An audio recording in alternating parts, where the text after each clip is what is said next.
internet, and welcome to my glare. We can have this, can we? Sorry about that. Today I would like to just speak candidly on things that I think about, and I just hope someone else can relate. Hopefully I can keep this video short because I don't want to clip it. I just want it to be sort of like my insights on things, and I think we're so scared, at least I am, to talk about this kind of stuff. And I feel like if I try to cut it up, I'm going to overthink it and I'm never going to do anything with this. So I feel like single motherhood is not a new topic for lots and lots of people. I mean, there's a lot of videos I know because I went and looked it up. Um, but from what I saw, I feel like there were still some insights that I might be able to provide because I have a sort of unique insight on things. That word insight is coming up a lot, but I typically think a little bit differently than other people. Not to say that I'm special by any means. Some might actually say it's a bad thing, but I don't know. Maybe someone's like me and they can relate. So let's just jump into it. I feel like the hardest thing on a day to day level is trying to establish an identity for myself. As some people know, when you're a single mom with a partner who is sharing custody, you go through periods where you have the child all the time and then not. This is nothing new for a lot of people, but for me, it's something I struggle with because I don't know what to do with my time sometimes when I'm alone. When I'm with her, it's easy. I'm a mom. I take care of her. I go to work. We have fun. But when I'm separate from her, then it's sort of like, okay, imagine you have all the responsibility in the world one day, and the next day you are just free of that. And not only are you just free of it, you don't really even have legal rights to it. So I can't do much about it, even if I wanted to. I try not to spend my time feeling upset because sometimes I do get upset that she's not here. It's just a natural thing for a lot of people, moms and dads alike. But when I do try to get myself involved in something else, it can be hard because I want to be fully invested in it. That's just kind of how I am on a normal basis. So when I'm limited on my time, then it's kind of hard to get invested in anything or do anything because I do have hobbies, but I feel like I've taken a step back from a lot of it because it's just not something I am willing to get fully invested in because I don't have the time or the energy. So it's sort of like, who am I? What am I doing when I don't have my daughter? Who is this person? She's not just a mother. What else is she? And I hope I can figure that out in the next couple of years, like when my daughter is in school.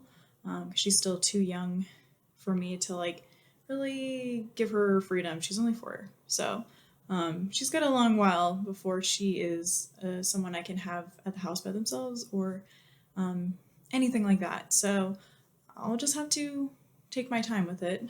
I don't know if anyone else has that struggle. Let me know. So I think something that gets brought up probably a lot is that, yes, it's financially hard, and I don't want to get into that, not because it's not relevant in my situation. It's just, it goes without saying, and I don't need to focus on that because really my issue with it is more so the feelings I get from it. So yeah, financial hardship is definitely difficult. I found ways to get around that by just getting a part-time job. And there's some people who don't have that ability, so this is just uniquely to me. But for me, it's the fact that I feel angry about it. Some people get child support. Some people probably have help from their families. In my case, yes, I get child support, and sometimes it doesn't get paid. Sometimes it gets behind, and I feel angry about that because I feel like it's a slap in the face. Like, you're telling me that I don't deserve this money and that it's not, important to you that I am able to take care of our child. And I know this is a hot topic on the internet, but when your child is in daycare and you spend $800 for her to be in daycare, you're like paying two rents. In my case, if I don't get child support, it's not like nothing. It's I'm taking care of her on a level that some people might not be. So to me it's important, and I'm not going to speak on anyone else's situation, and this is my situation. So I feel like there's definitely people out there that can relate to me.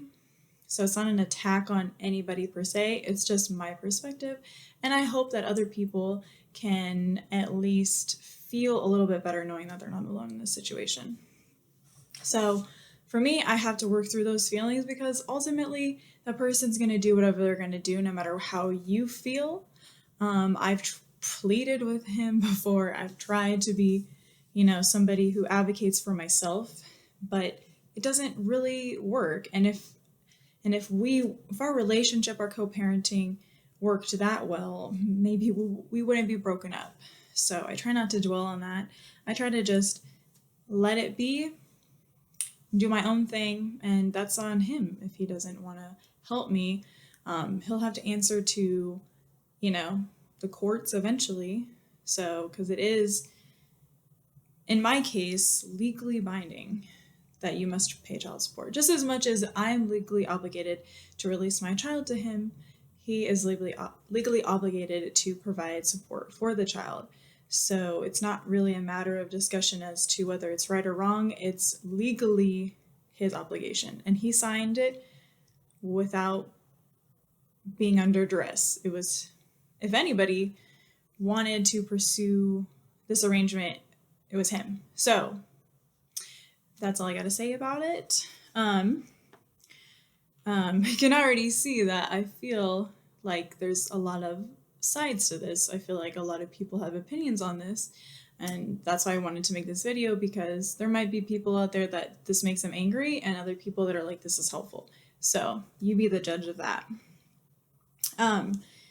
So I think a lot of times too, I feel this way because my ex is actually remarried. He's in a dual income household. So it's kind of like, how are you not able to help your child do the things that she needs to do? You have the ability to be in a relationship and uphold a household. It is your responsibility. It's not like he's somebody that's on the streets or has no means to take care of himself. He has a supportive family as well. So it's hard to get past that and then know that.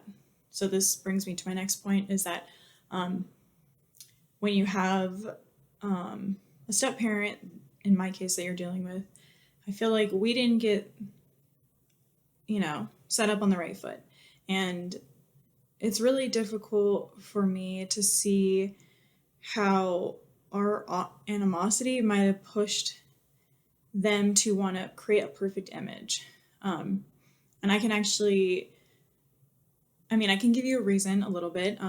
Like we did recently have to go to court, and court is very much about appearance and about what is seemingly going on, not really what's going on, because a judge can only make a basis on what he sees. So sometimes I get upset because I feel like the other party is pushing this image of a perfect household, and I don't think that's my business to worry about if it was just a couple, because a lot of times people on the internet will push a perfect image, and that's great. Let them do them. If it's not hurting them or anyone else, I'm not too concerned. It's just that I hope it doesn't affect my child feeling pressured to be in this perfect household when it's not. It's two families that have separated parents that have come together to create another family. So there's going to be issues. It's just how it is.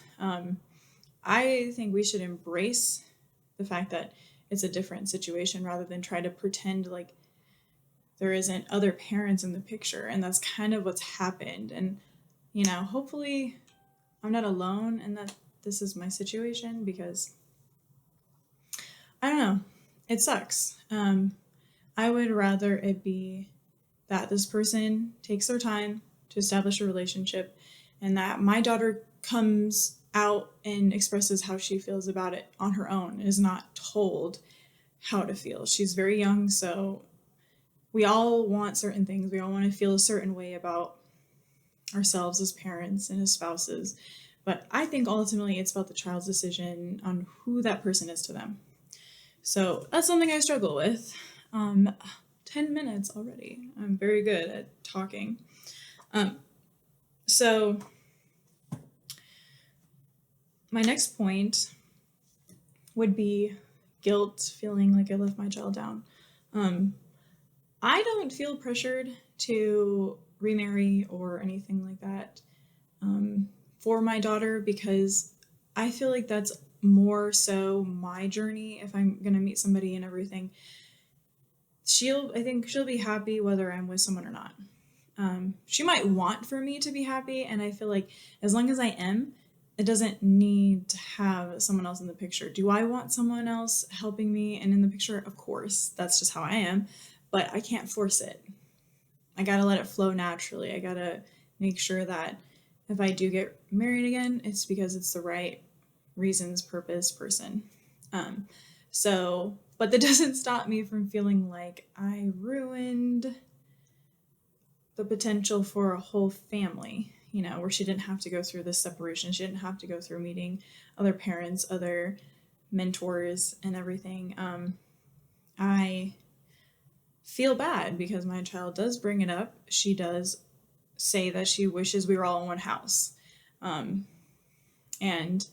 that's where the guilt comes in, because it's like, man, I wish I could have provided that to her. I wish I could have provided her siblings. And that's something that I carry around a lot.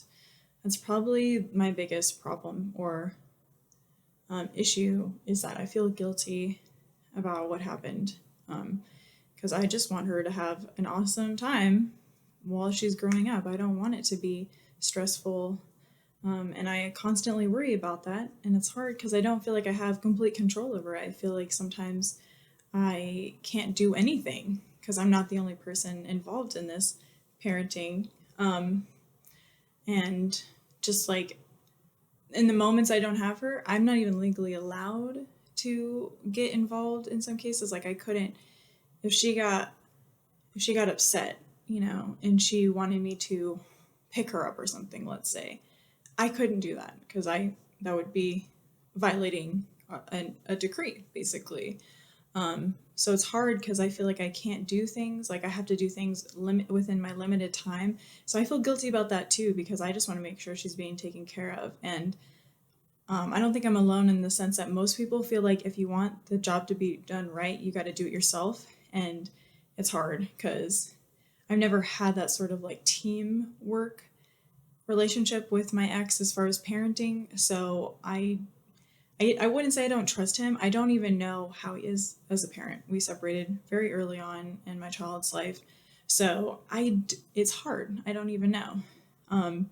And I can't imagine I'm the only one that's had this issue as far as not even knowing who you're co-parenting with and how they even co-parent, or parent. To not make this video too long, my last one is a little bit lighter, not as heavy. So because I did spend some time with this person, I do know what they look like and how they sound, how they act. I see my ex in my child a lot. She is a spitting image of her dad when she has a resting face. It's just like looking at him as a girl. And so it's sort of funny and sort of sad because I don't feel any weirdness about her looking like her dad. I know maybe some people struggle with that because they have so much resentment, or in some cases something terrible happened, and it's hard to have to relive that. But for me, it's more like, oh, this is your dad. He's showing himself personality-wise, looks-wise, and it's only sad because I don't get to share in it. I have these thoughts and I tell my boyfriends, friends, family, this is blah, blah, blah, or this is me, him, acting like this, looking like this. I'll compare baby photos and stuff like that. And I just wish I could share that. That's something that, even though we don't get along, or we're not at that level yet, it would still be cool to like be like, oh, look, this is like our child is developing into this unique person, with our DNA. So it's just something I wish I could just have to share with that person. But I mean, maybe someday, who knows? I mean, hopefully someday I can share these sentiments with my daughter when she gets old enough and be like, oh yeah, you totally look like your dad, or oh, you look like me. So we'll see. But I hope this was entertaining, helpful, um, at least made you feel less alone in the world. And if anything upset anybody, I'm sorry, but this is like my individual insight. I don't know what it's like to be a stepmom really yet. I don't know what it's like to be a father who's paying into child support, whatnot. This is just my experience, and I feel like, we all have a story to tell. And if someone can relate to this and feel better, that's ultimately what I'm doing here. I'm not trying to call anybody out or hurt anybody. And I'm only saying this because I've had similar videos in the past get mixed reviews. So that's just a little disclaimer. And I hope you guys have an amazing time, had a good New Year's, and yeah, I'll see you later. Bye.